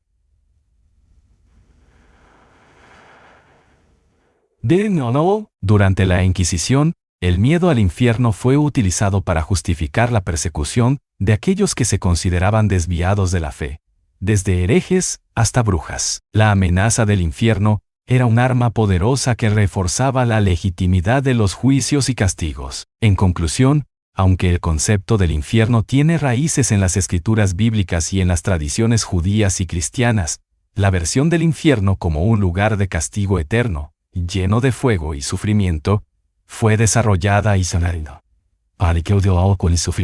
utilizada por la Iglesia como una herramienta para ejercer control sobre la población. La idea de un castigo eterno servía para fomentar el miedo, garantizar la obediencia y legitimar la autoridad eclesiástica durante siglos. Si bien la idea del infierno ha sido objeto de reinterpretación y debate a lo largo de la historia, no cabe duda de que, durante gran parte de la historia del cristianismo, la doctrina del infierno desempeñó un papel crucial en el establecimiento y mantenimiento del poder de la Iglesia sobre la sociedad. Esto plantea preguntas importantes sobre cómo la religión puede ser usada para influir en el comportamiento humano y sobre el verdadero propósito detrás de algunas de sus enseñanzas más aterradoras. Textos de magia antigua. Manuscritos sobre prácticas ocultas que la Iglesia guarda en secreto. El ocultismo y la magia han sido aspectos fascinantes y, a la vez, temidos de la historia humana. A lo largo de los siglos, muchas prácticas consideradas mágicas han sido perseguidas y condenadas por la Iglesia, que veía en ellas una amenaza directa a su autoridad y al orden social. Sin embargo, existen indicios de que ciertos textos antiguos, que describen prácticas de magia, alquimia y conocimientos ocultos, han sido preservados y guardados en secreto por la Iglesia Católica en sus archivos. La pregunta que surge es, ¿Por qué la Iglesia decide ocultar estos manuscritos? ¿Y qué contienen estos textos que los hace tan peligrosos para ser divulgados? Los textos de magia antigua incluyen escritos que abordan la alquimia, la astrología, la invocación de espíritus y otros rituales esotéricos que fueron vistos como una transgresión a las enseñanzas cristianas. Durante la Edad Media y el Renacimiento, el conocimiento mágico y esotérico se encontraba en una línea difusa entre la ciencia y lo sobrenatural. La alquimia, por ejemplo, era una disciplina que, además de buscar la transmutación de metales en oro, intentaba encontrar el elixir de la vida y el conocimiento secreto de la creación. Muchos alquimistas estaban convencidos de que sus estudios eran una búsqueda legítima del conocimiento divino, pero la Iglesia veía en estas prácticas una afrenta al poder de Dios y un desafío al control eclesiástico del conocimiento. Uno de los textos más conocidos que ha generado controversia es el Picatrix, un grimorio de origen árabe que trata sobre magia astrológica. Este libro fue traducido al latín en el siglo XIII y contiene detalladas instrucciones sobre cómo realizar invocaciones, preparar talismanes y manipular las fuerzas cósmicas. Aunque el Picatrix fue leído por muchos estudiosos de la época, sus enseñanzas sobre cómo controlar el destino a través de la magia astrológica eran vistas como peligrosas por la Iglesia, que se esforzó por evitar que este tipo de conocimiento se difundiera ampliamente entre la población. Textos como el Picatrix desafiaban la idea de que solo Dios tenía el poder sobre los eventos del universo, otorgando a los seres humanos la capacidad de manipular el destino mediante conocimientos secretos. Otro texto significativo es el libro de San Cipriano, también conocido como el Tesoro del Hechicero. Este manuscrito se atribuye a San Cipriano, un santo que, según la leyenda, fue un hechicero convertido al cristianismo. El libro contiene conjuros, rituales para invocar espíritus y fórmulas de protección contra maleficios. Aunque su autenticidad es cuestionada y su origen es incierto, este libro ha sido considerado como uno de los textos más completos sobre magia y esoterismo en la tradición occidental. El hecho de que un santo cristiano se relacionara con prácticas mágicas era una amenaza para la Iglesia, que debía mantener una clara separación entre lo sagrado y lo profano. Por lo tanto, este tipo de textos fue sistemáticamente ocultado y condenado. Los textos de magia antigua que la Iglesia decidió mantener en secreto también incluyen escritos vinculados a la Cábala y al gnosticismo. La Cábala, un sistema de misticismo judío que incluye elementos de numerología y magia, fue vista con recelo por la Iglesia porque ofrecía un enfoque diferente sobre la naturaleza de Dios y el cosmos. Los textos gnósticos, descubiertos en Nag Hammadi en 1945, presentaban una visión dualista del universo, en la cual el conocimiento secreto, gnosis, era el camino hacia la salvación. Estos escritos desafiaban la jerarquía eclesiástica, sugiriendo que cada individuo podía alcanzar la verdad divina sin la mediación de la Iglesia. En consecuencia, fueron considerados heréticos y ocultados. El ocultamiento de estos textos de magia y conocimiento antiguo tenía una clara motivación: preservar el poder de la Iglesia y evitar cualquier competencia que pudiera desafiar su autoridad espiritual. El conocimiento mágico otorgaba poder a los individuos, permitiéndoles actuar sobre la realidad de una manera que no dependía del permiso divino ni de la intervención eclesiástica. En la Edad Media, cuando la Iglesia tenía un gran control sobre la vida cotidiana de las personas, cualquier conocimiento que sugiriera que el ser humano tenía la capacidad de alterar su destino sin la ayuda de Dios era considerado una cuquibia. Dios era considerado una amenaza. Además, la relación de la Iglesia con la magia era ambigua. Aunque públicamente condenaba las prácticas mágicas, la Iglesia tenía en su poder numerosos textos sobre demonología y exorcismo, algunos de los cuales incluían elementos mágicos. Los sacerdotes exorcistas, por ejemplo, a menudo utilizaban fórmulas que se parecían mucho a conjuros, y los rituales para expulsar demonios eran, en esencia, formas de magia aprobadas por la Iglesia.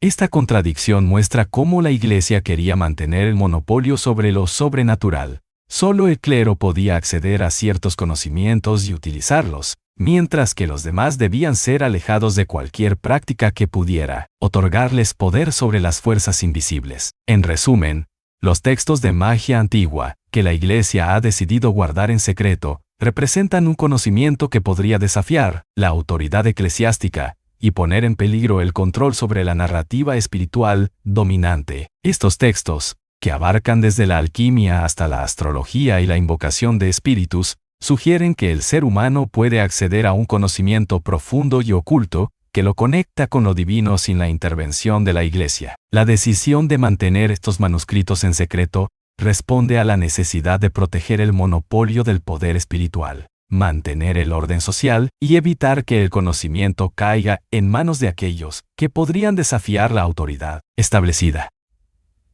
Esta historia oculta de textos mágicos y conocimientos esotéricos sigue fascinando y plantea preguntas importantes sobre la naturaleza del poder y la relación entre el conocimiento y la autoridad religiosa. Documento sobre Jesús en Asia. ¿Viajó el Hijo de Dios a lugares desconocidos y qué enseñó allí?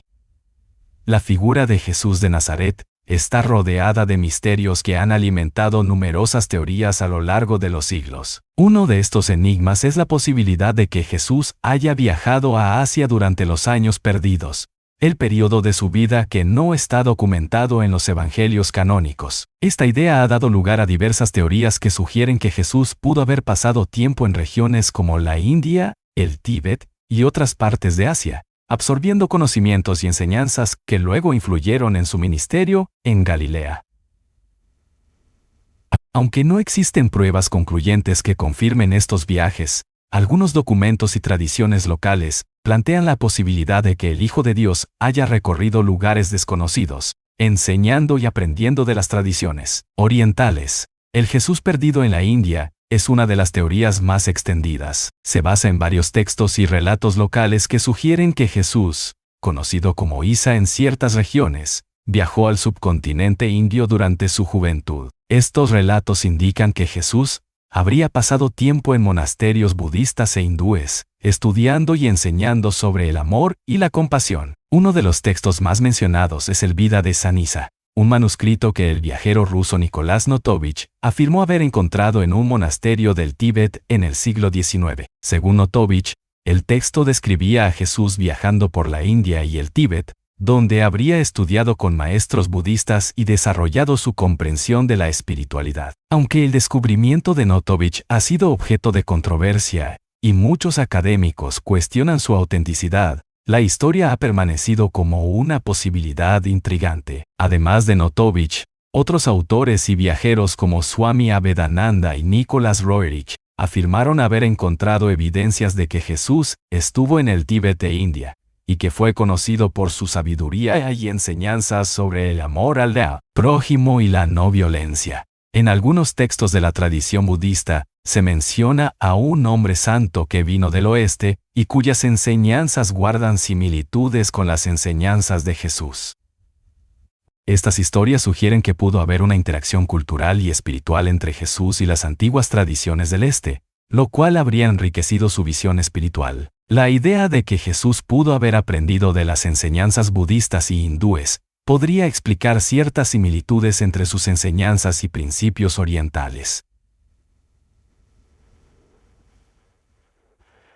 Por ejemplo, conceptos como el amor incondicional, la humildad, el rechazo de las riquezas materiales y la importancia de la paz interior tienen paralelismos con las enseñanzas de Buda y otros grandes maestros espirituales de Asia. La teoría sugiere que estos viajes influyeron en la formación de las ideas que Jesús, posteriormente, enseñó en su ministerio en Palestina. Sin embargo, los evangelios canónicos son completamente silenciosos acerca de estos años, y no proporcionan detalles sobre dónde estuvo o qué hizo Jesús entre su adolescencia y el inicio de su vida pública. Otra vertiente de esta teoría está relacionada con la cultura del Tíbet. Algunos monjes tibetanos sostienen que existen registros antiguos que documentan la presencia de un hombre santo conocido como Isa, que viajó por el Tíbet enseñando un mensaje de amor y compasión muy similar al de los evangelios.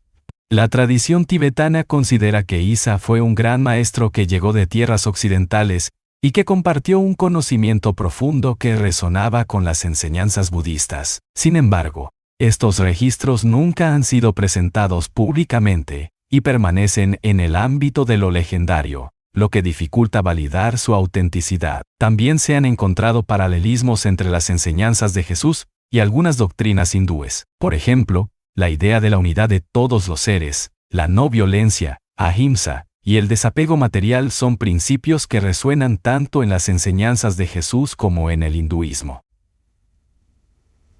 Los defensores de la teoría de los viajes de Jesús a la India sugieren que, durante sus años perdidos, podría haber estado expuesto a los Vedas y a otros textos sagrados hindúes, lo cual habría enriquecido su perspectiva y el enfoque espiritual que predicó más tarde en Galilea. ¿Por qué no se mencionan estos posibles viajes en los evangelios canónicos? Existen diversas razones para ello. Una explicación es que los autores de los evangelios se centraron únicamente en la vida pública de Jesús y en su misión divina, considerando irrelevante la información sobre sus viajes de juventud o sus aprendizajes antes del comienzo su ministerio. Otra posibilidad es que estos aspectos se omitieran deliberadamente porque no encajaban en la narrativa que la Iglesia primitiva quería construir en torno a Jesús como el Mesías judío. Presentarlo como un sabio influenciado por enseñanzas orientales podría haber generado resistencia entre los primeros cristianos, que buscaban enfatizar la conexión de Jesús con la tradición judaica. En conclusión, la teoría de que Jesús viajó a Asia durante sus años perdidos sigue siendo objeto de debate y fascinación.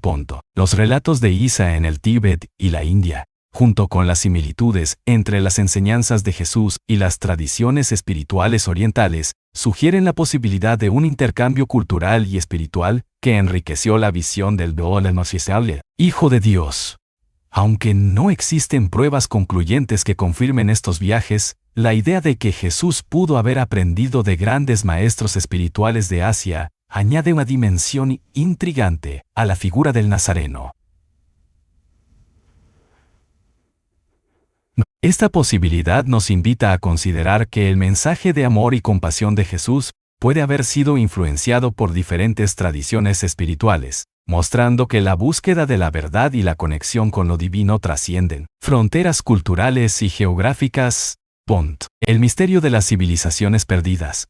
¿Hay pruebas de culturas que desafían la cronología bíblica? La cronología bíblica tradicional establece un marco temporal que abarca desde la creación del mundo hasta los eventos más recientes de la historia del pueblo de Israel. Según la Biblia, la historia de la humanidad comienza hace aproximadamente 6.000 años, con la creación de Adán y Eva. Sin embargo, a lo largo del tiempo, han surgido evidencias de civilizaciones antiguas que desafían este marco cronológico, sugiriendo que culturas avanzadas existieron mucho antes de lo que la narrativa bíblica permite. Estas civilizaciones perdidas plantean preguntas importantes sobre el verdadero pasado de la humanidad y sobre la veracidad de las fechas establecidas por las Escrituras.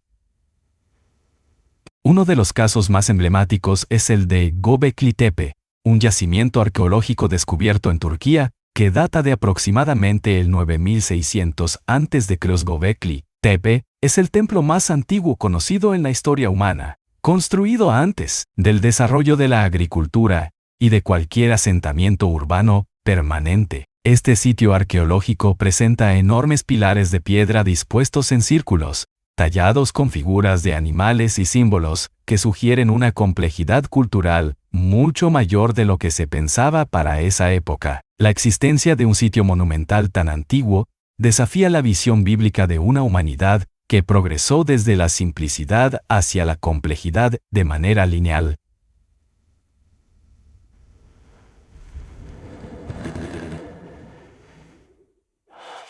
Göbekli Tepe muestra que los seres humanos tenían la capacidad de organizar proyectos colectivos y rituales complejos, mucho antes de lo que la narrativa bíblica de la historia podría sugerir. Otro enigma que desafía la cronología bíblica es la civilización de Sumer, considerada la cuna de la civilización.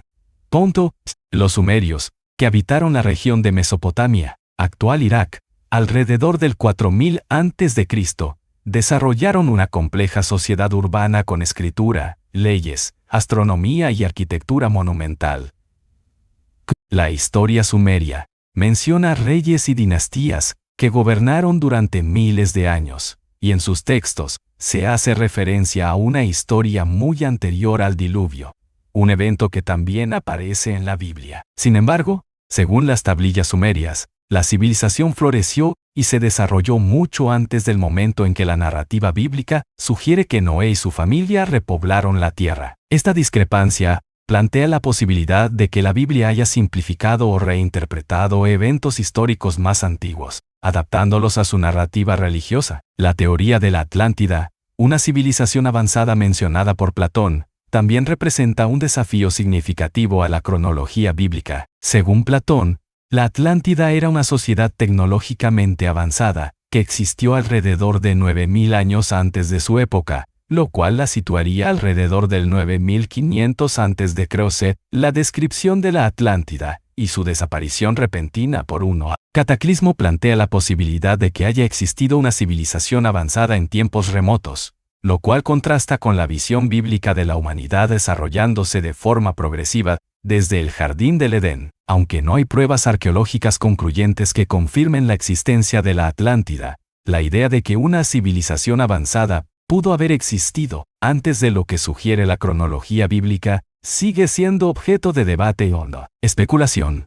Las ruinas de Pumapunku, situadas en Bolivia, también sugieren la existencia de una civilización muy avanzada antes de lo que la narrativa bíblica permitiría. Este sitio forma parte del complejo arqueológico de Tiahuanaco y está compuesto por bloques de piedra perfectamente cortados y ensamblados, que desafían la comprensión actual de las herramientas disponibles en esa época. Se estima que Pumapunku fue construido alrededor del 500 a.C., pero algunos estudiosos sugieren que podría ser mucho más antiguo. La precisión y sofisticación de las técnicas empleadas en Pumapunku han llevado a especular que sus constructores poseían conocimientos arquitectónicos y tecnológicos muy avanzados, que, según la narrativa bíblica, no deberían haber existido en esa época.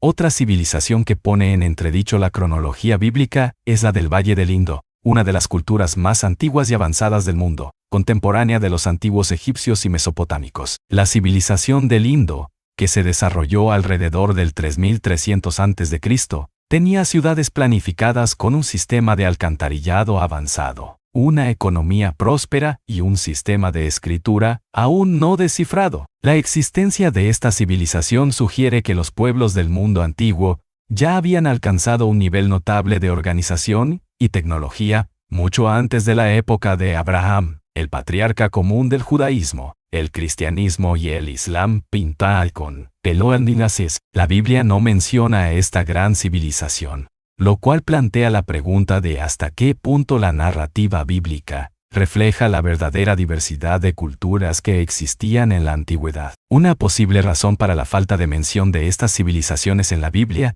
es que los escritores bíblicos estaban más enfocados en la historia del pueblo de Israel y sus relaciones con Dios que en hacer un recuento detallado de todas las culturas que existieron en el pasado. Sin embargo, el hecho de que existan evidencias de civilizaciones avanzadas mucho antes de la creación del mundo, según la cronología bíblica, sugiere que la historia de la humanidad es mucho más antigua y compleja de lo que se presenta en las Escrituras.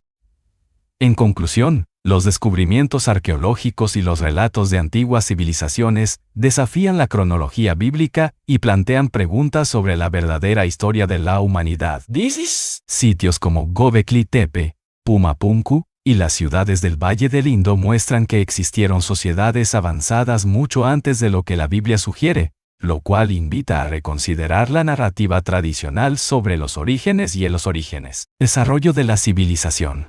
Estos descubrimientos no necesariamente desacreditan la Biblia, pero sugieren que su enfoque sobre la historia humana es más limitado y simbólico que literal.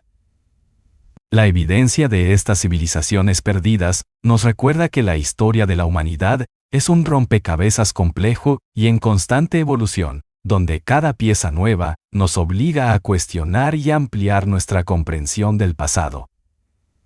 Gracias por acompañarnos en este viaje de misterio y revelación. Si este tema te ha despertado la curiosidad, No olvides explorar los otros videos del canal. Tenemos más enigmas por descubrir, historias ocultas y secretos olvidados, que podrían cambiar la manera en que ves el pasado y el presente. Dale me gusta si disfrutaste este contenido y suscríbete para seguir con nosotros en esta aventura hacia lo desconocido. Recuerda, siempre hay más de lo que nos cuentan. Nos vemos en el próximo misterio.